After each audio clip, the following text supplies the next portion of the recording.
Amsal 6. Berbagai-bagai nasihat. Hai anakku, jikalau engkau menjadi penanggung sesamamu dan membuat persetujuan dengan orang lain, jikalau engkau terjerat dalam perkataan mulutmu, tertangkap dalam perkataan mulutmu, buatlah begini, hai anakku, dan lepaskanlah dirimu, karena engkau telah jatuh ke dalam genggaman sesamamu. Pergilah, berlututlah, dan desaklah sesamamu itu. Janganlah membiarkan matamu tidur dan kelopak matamu mengantuk.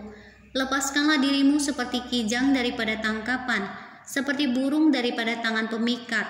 Hai pemalas, pergilah kepada semut, perhatikanlah lakunya dan jadilah bijak.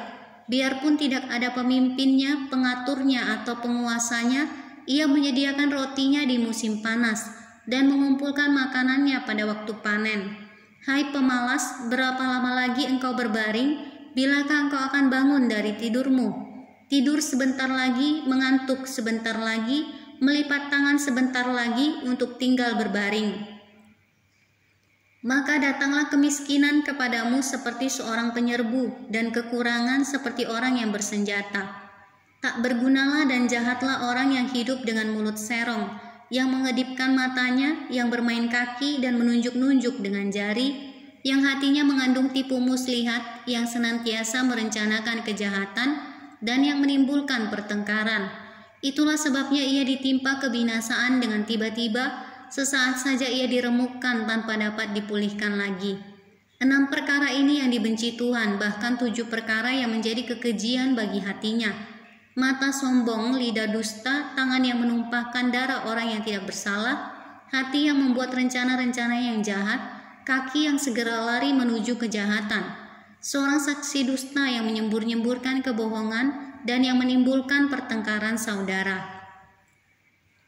Nasihat tentang perzinahan.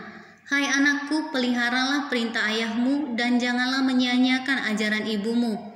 Tambatkanlah senantiasa semuanya itu pada hatimu, kalungkanlah pada lehermu. Jikalau engkau berjalan, engkau akan dipimpinnya, jikalau engkau berbaring, engkau akan dijaganya, jikalau engkau bangun, engkau akan disapanya. Karena perintah itu pelita dan ajaran itu cahaya, dan teguran yang mendidik itu jalan kehidupan, yang melindungi engkau terhadap perempuan jahat, terhadap kelicikan lidah perempuan asing. Janganlah menginginkan kecantikannya dalam hatimu, janganlah terpikat oleh bulu matanya, karena bagi seorang sundal sepotong rotilah yang penting, tetapi istri orang lain memburu nyawa yang berharga. Dapatkah orang membawa api dalam gelumbung baju dengan tidak terbakar pakaiannya? Atau dapatkah orang berjalan di atas bara dengan tidak hangus kakinya? Demikian juga orang yang menghampiri istri sesamanya, tiada seorang pun yang menjamahnya luput dari hukuman. Apakah seorang pencuri tidak akan dihina apabila ia mencuri untuk memuaskan nafsunya karena lapar? Dan kalau ia tertangkap, haruslah ia membayar kembali 7 kali lipat. Segenap harta isi rumahnya harus diserahkan. Siapa melakukan zina tidak berakal budi. Orang yang berbuat demikian merusak diri. Siksa dan cemooh diperolehnya, malunya tidak terhapuskan. Karena cemburu adalah geram seorang laki-laki.